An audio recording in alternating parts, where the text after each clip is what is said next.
রিজার্ভারটা তো বহুদিন হলো, বোধহয় 1984 সালে এটা তৈরি হয়েছিল, তখন খুব ছোট ছিলাম। পিলারের কিন্তু অবস্থা বিগত প্রায় 15-16 বছরে কোনো আর রিপেয়ারিং হয়নি। তো খুব ভয়ানক অবস্থা, খুবই ভয়ানক অবস্থা। প্রতিটা পিলারে মানে খুব বড় বড় আকারে ফাটল ধরেছে। ইমিডিয়েটলি যদি এটা সংস্কার যদি না করা হয়, খুব বড় বিপদ হওয়ার সম্ভাবনা আছে। আমরা চাই যে এটা খুব শীঘ্রই এটাকে রিপেয়ারিং হোক।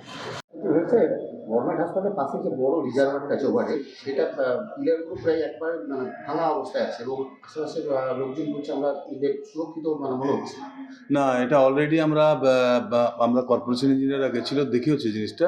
যেহেতু এটা পুরোটাই এমইডি দেখছে, এমইডিদেরকে আমাদের খবর দেওয়া হয়েছে, এমইডিরা দেখে নিয়ে রিপোর্টটা করুক, তারপরে আমরা বানানোর ব্যবস্থা করছি যদি বানানো হয়।